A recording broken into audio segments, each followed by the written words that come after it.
Hello, everyone. Mike Arnold here, co-founder, Path Trading Partners, along with Bob Iacchino, who should be here Thursday afternoon. How is everyone doing? Good morning, Amit. Good morning, Ken. Little continued sell-off after the bounce in the Asian session. Straight into the European session, we get the sell-off to the bottom of this flag, to the bottom of the 21.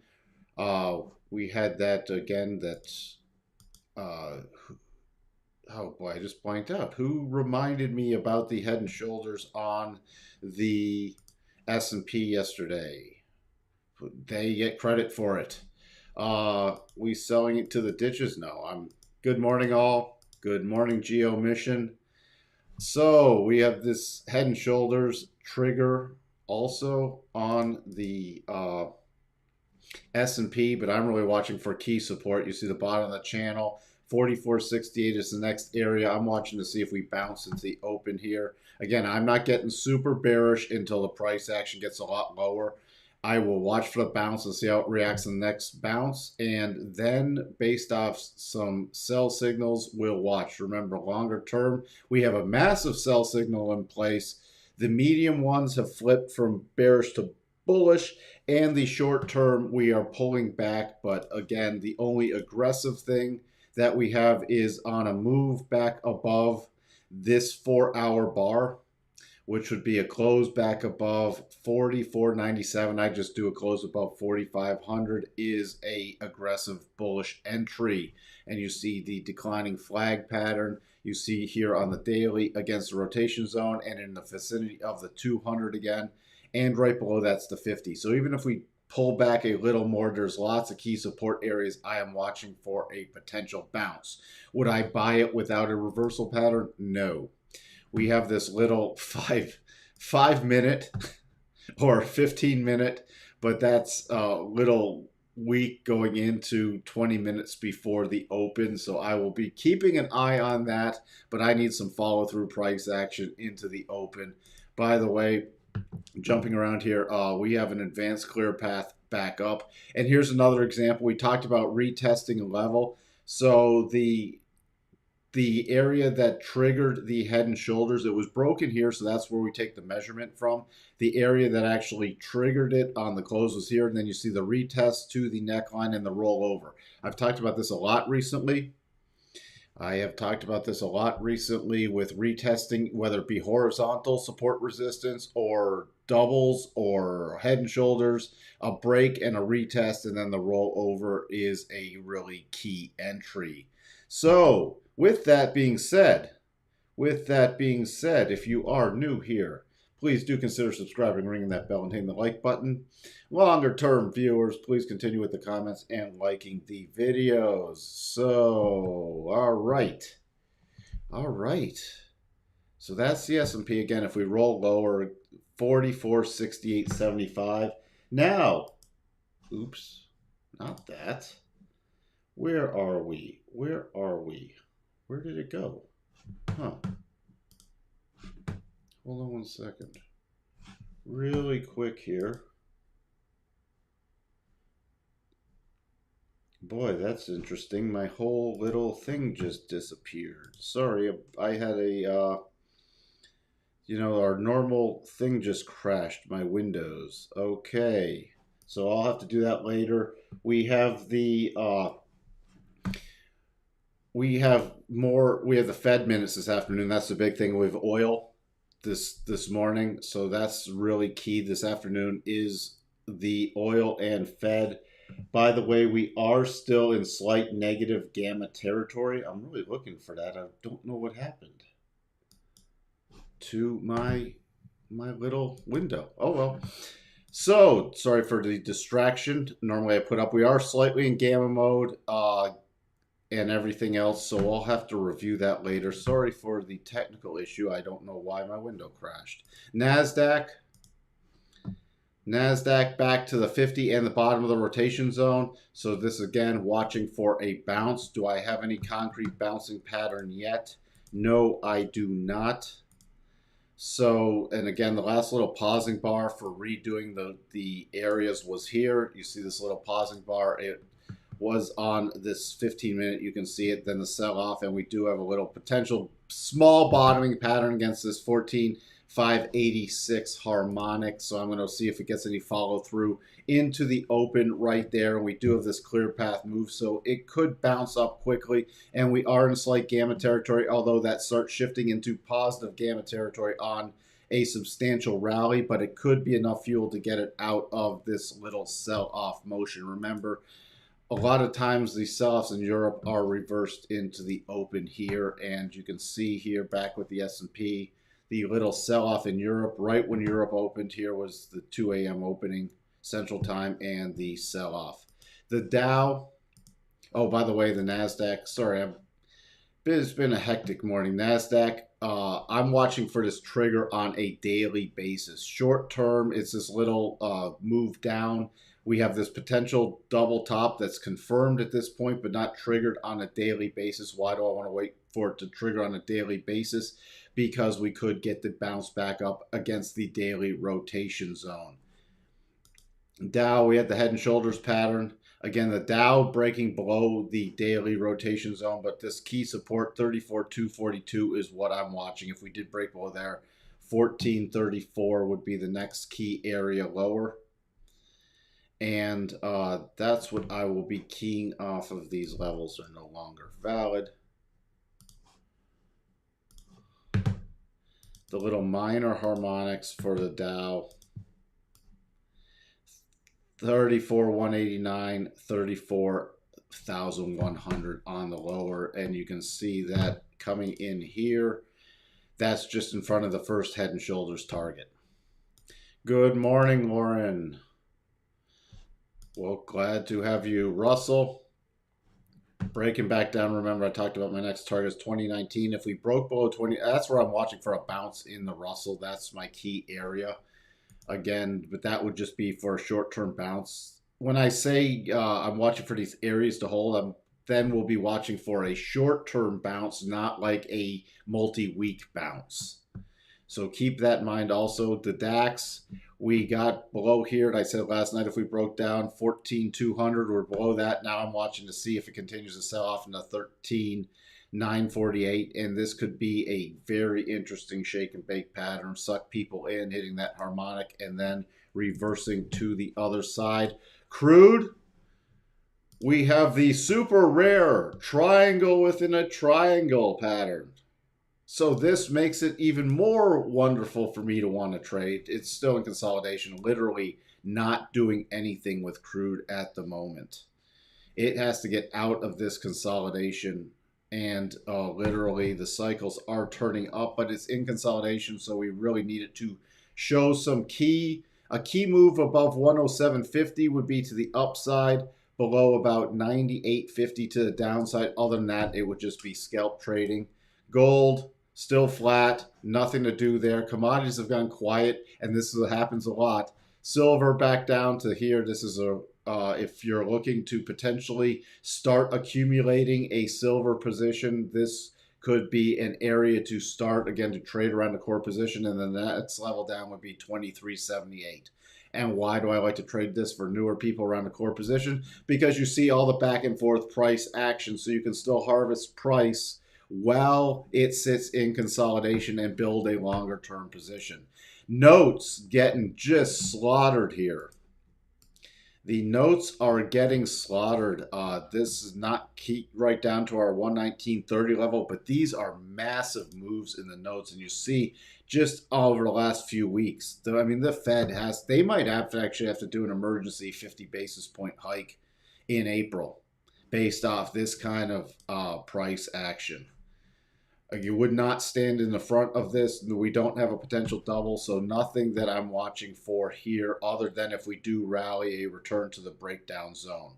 And I'd watch the 12.5% harmonic about 121.08. Dollar index tried yesterday to break up, hit the little harmonic area and reversing down. I'm watching to see if this prior resistance holds with support. And remember the euro breaking down. We looked at that in yesterday's session. VIX, triggered a 4-hour or daily buy signal and then's gone through the double up to the first target. So we'll watch to see if this follows through, remember, against the rotation zone. So I am keeping an eye to see if this rolls back down. But if it does rally up, this is not a major move yet in the VIX, because even on a continued higher, about 24.30 is the next area running into the 50. What really would get me going if we start to get above 25 again with some more momentum. That will pique my interest that we might be continuing a sell-off. Other than this is just an ordinary sell-off.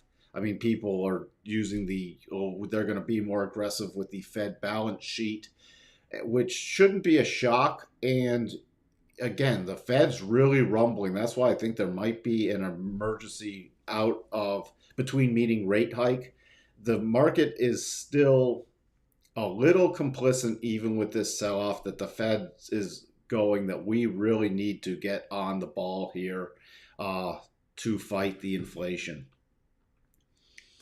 Good morning, Josh. Thank you. Thank you for enjoying the overview. Glad to have you here. Crypto's getting wrecked too. Let's take a look at the cryptos. Then anything else anybody wants to glance at this morning, we can do that. I wouldn't say wrecked. It's a pullback. I'm still watching this prior resistance. Again, I'm still watching if we do get the bounce for one more push higher. What would change that is if we get today's close about this below 44,500. Then I will watch for a slightly bigger pullback. Again, can't get super bearish on this without a substantial sell signal just yet.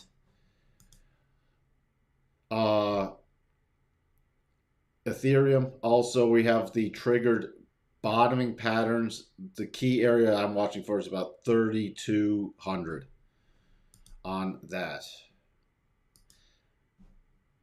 Not much going on with the grains. What else do we want to look at? Nvidia now.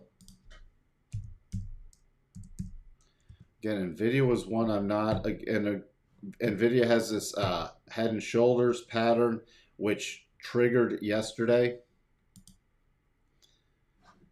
You see here, broken with the neckline, and now first target was 249.60. Pre-market, we're sitting at 249.20. And at the 200 on the 1 hour. So it's already hit the first target on that. If it does continue lower through the day session, keep an eye on the next target area with the 200, about 242 to 243 with the flat 200. That would be my major target on a continued push lower. Even on a rally, I'd be watching for kiss the neckline goodbye if it does rally. But if it gets back above this neckline on a closing basis, especially a 4-hour closing basis, it's probably done then. So could you see a little push lower and then a bounce? Yes, you could, but it would not be an aggressive buyer without at least an intraday bottoming pattern. And then still, that was one, when looking at the mega caps, that was not super interesting. We had that quick little bounce on like Apple and Meta, which are pretty much over. Remember, Apple is going to be interesting to see pre-market below the double. I want to see this, how it closes today. Again, slightly lower probability against the rotation zone. So if this doesn't close below this today, it will have confirmed it, but there's no actionable trade for me without a daily close, because again, we are against the daily rotation zone. Microsoft.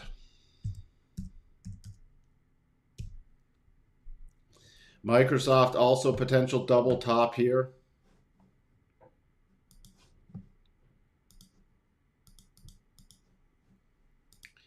This again also against the daily rotation zone, so I need this to close below about 305.50 to trigger. And the problem with this one also, why the probabilities have dropped, is it's against the 200 right there and against the daily rotation zone and the 50s right there. So there's a lot of key support in here. This would not be my favorite one to short. We could see this suck people in and then bounce, and I'd really need the daily close to even consider anything short term. Because could this, I know pre-market we're down at this 305 level, but could we bounce and still not close above that level? Yes. but that is definitely something to watch for. Again, a lot of these are starting to look toppy. Earnings season starts next week. That's also why I'm taking stuff with a little grain of sand through next week. And we also have the buybacks off the table going into earnings season. So you don't have that floor under the market right now. I will glance at the DAX earlier. It's continuing its follow through. Right now, Europe is selling hard. We'll be watching into the open because the U.S. Open will take precedence over the European price action. If you want to watch something, watch the European close. That will be very telling how it closes in about 3 hours. How it closes. That's going to be very key with the DAX. Twitter down to the gap fill from yesterday. Yeah, I covered that yesterday afternoon. Twitter, again, pre-market 49.48. We have the multiple gaps. We have the first major gap, then we have the gap from yesterday. And remember, I talked about this yesterday in the other session.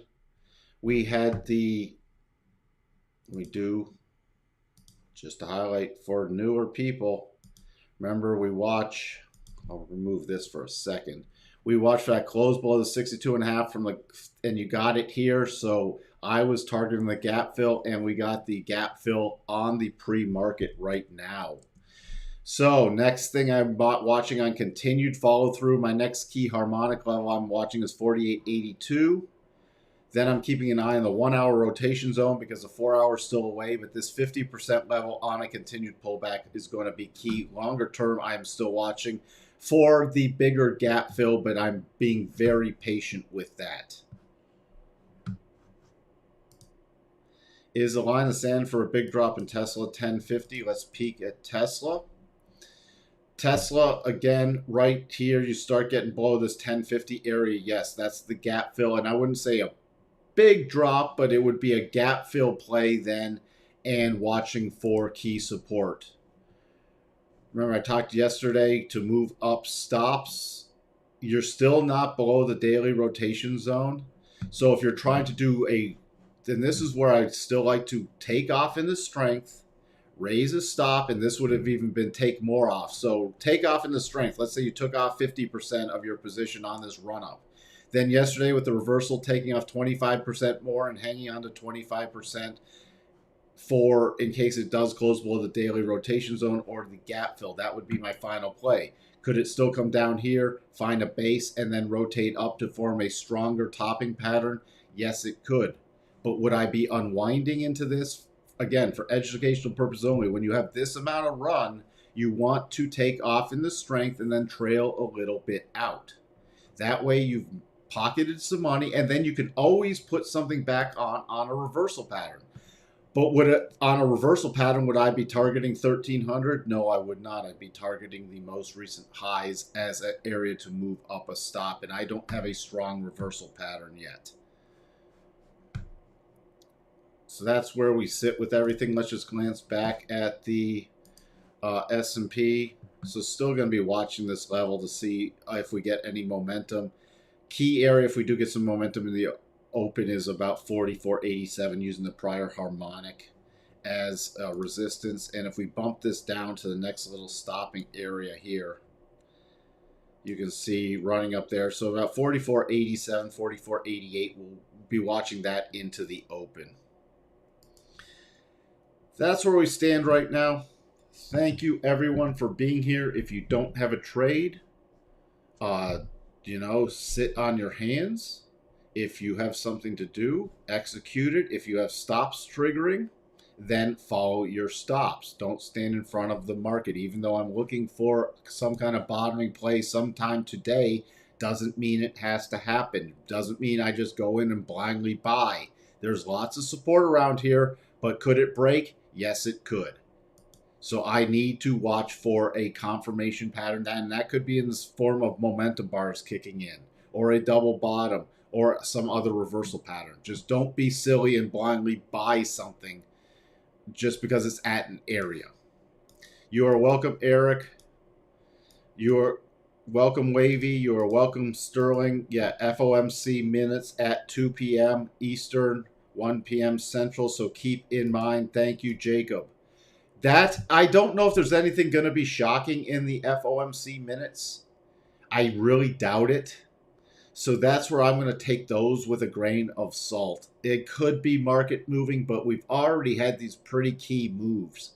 So again, if we do sell off in the morning, that could actually trigger a slight reversal pattern. But would I just buy on that blindly? No, I would not. You are welcome, Lauren. If anything major happens, I might do an intraday update, but we shall see. So keep your eyes peeled. That's another reason to be a subscriber and have the bell rung with all notifications. So if I do a live quick lunch session, you are aware of it. And I'd also put a little note in Discord. Until then, good trading, everyone. Talk to you later. Bye for now.